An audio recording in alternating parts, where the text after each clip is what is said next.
Regardless of the reasons that led to your divorce, it's important that you walk away with your integrity and know that you can recover, you can get back on your feet, and you can live a really good life. Hey everyone, this is Bola Shokumbi. I'm the founder and CEO of Clever Girl Finance, and welcome to Clever Girl Finance TV. So in today's video, I want to talk about how to prepare for divorce, specifically from a financial perspective. Divorce is one of those topics that is very difficult, especially when you're going through a divorce. And there are many circumstances that can lead to a couple deciding that they want to get divorced. However, it's important that if you do come to that decision that you want to be divorced, that you have a plan in place so that you can land on your feet financially after the divorce has concluded. So I'm going to share some key tips in this video to help you prepare your finances as you navigate through a divorce. So as I mentioned, divorce can be an extremely difficult chapter of someone's life. Going through the process requires you to just deal with a difficult circumstance, have lengthy conversations, and it can be very impactful to your finances. And so having a plan in place as you navigate this situation can make it easier for you to get through whatever is happening in your relationship. So the tips I'm going to share do not take the place of legal advice.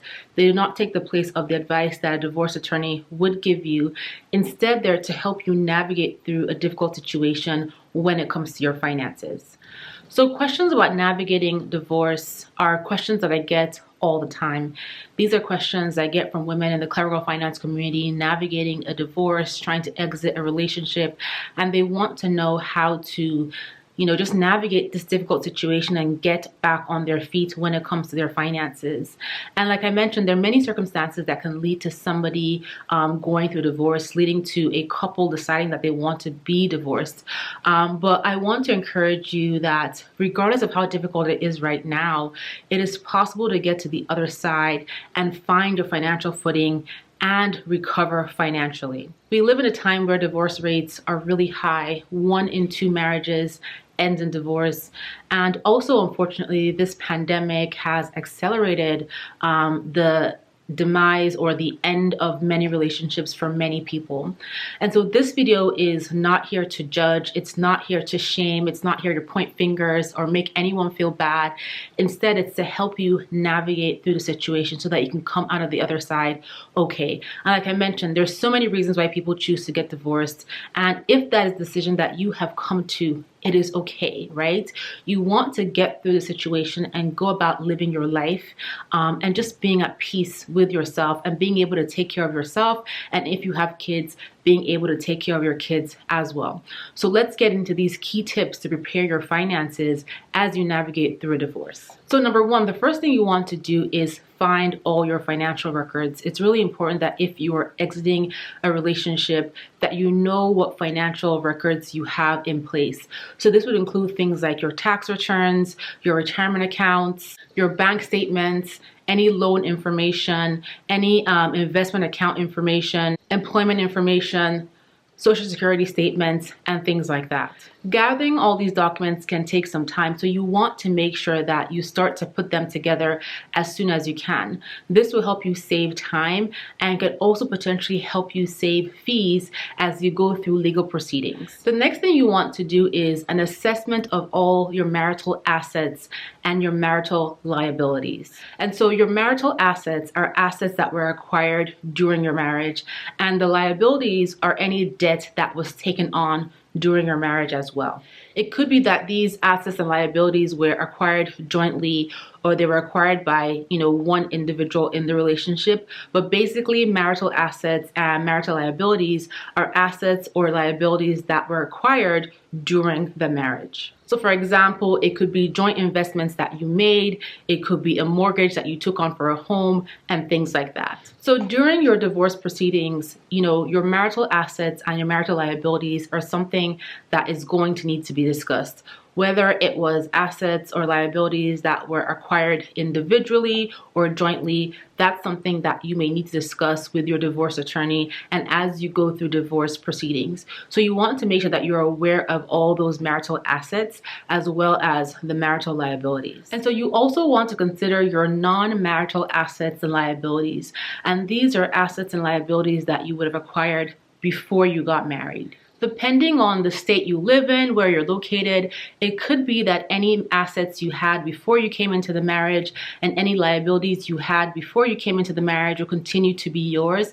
However, these are all things that will need to be ironed out during divorce proceedings and things that you would need to talk through with your divorce attorney. You might also have property that you acquired during your marriage that you claim as non-marital assets. For example, if you got an inheritance that was left solely to you by a relative. So for example, let's say you have an inheritance from a parent that was left to you solely.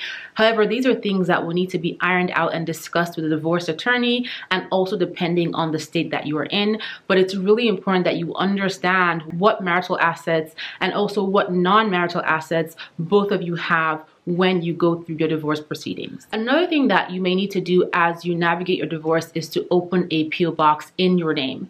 And this can be helpful if you do not have a permanent place that you're going to be living.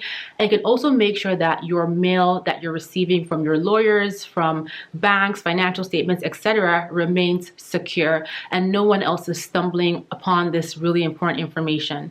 And so having a PO box is really important, especially if you do not have a finalized living situation. You do, however, want to make sure that you provide this PO box address to your banks, to your lawyers, and etc., so they know how to communicate with you or they know where to mail this important documentation to. Also, going through a divorce can lead to really substantial legal fees.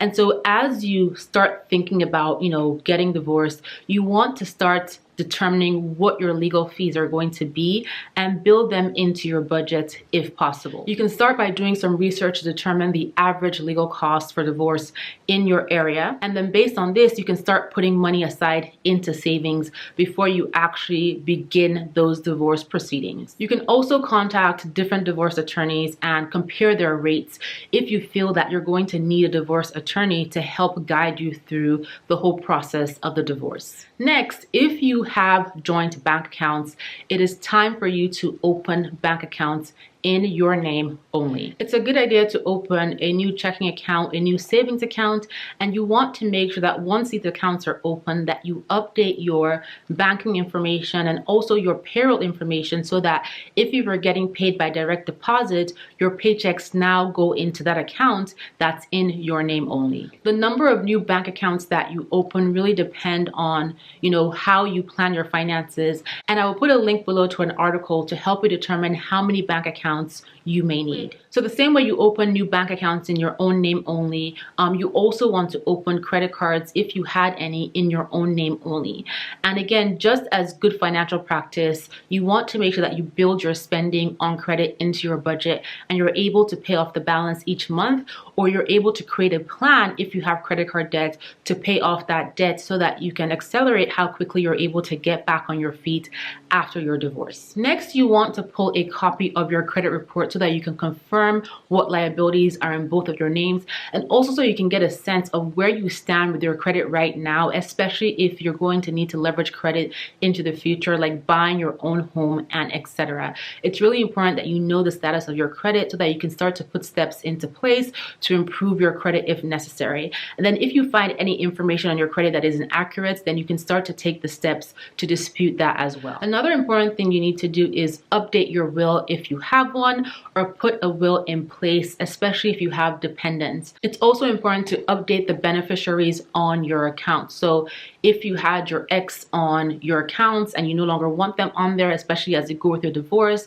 you may want to update that information to now include your kids or other people that you want to designate as beneficiaries to the assets that you have. And then finally, although not directly financially related, it's really important that you protect your emotional well-being and you walk away with your integrity intact. conflict. Divorce is a major life change and it impacts your emotions, it impacts your mental health.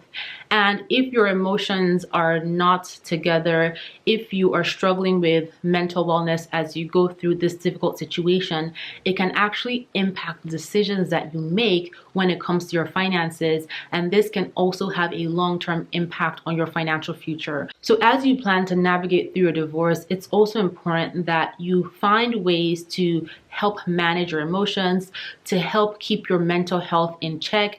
And if that means seeking professional help, talking to a therapist, getting someone in your family as your support system, then that's perfectly fine. There is no shame in having to deal with a divorce, and there's also no shame to seek emotional and mental support as you go through a situation as difficult as a divorce. Divorce is life-changing. It's never easy to navigate, and so you want to make it, to simplify the process and make it as easy as you can for yourself to deal with an incredibly difficult situation. And regardless of the reasons that led to your divorce, it's important that you walk away with your integrity and know that you can recover, you can get back on your feet, and you can live a really good life. And so when it comes to divorce, if this is something that you have decided that you want to do, you want to exit this relationship, it's really important that you have a plan in place to mitigate the financial fallout and so that you can get back on your feet as quickly as possible. Planning is so key. And also, like I said, getting the emotional and mental support that you need if you find that you need this support to get through this situation. Divorce is not something that people like to talk about, especially when they're going through it. But like I said, planning is so key, and making sure that you can navigate through it with your emotional well-being intact is also as important. I hope you guys have found this video helpful, and if you have, please subscribe to this channel, hit the like button, and be sure to stop by clevergirlfinance.com. We have new articles on the site every single day. We have over 30 plus completely free courses that can help you as you work on navigating your finances and getting to financial wellness. And of course, please stop by Instagram and follow us there. Our handle is @clevergirlfinance. And thank you guys so much for watching, and I will talk to you in the next video.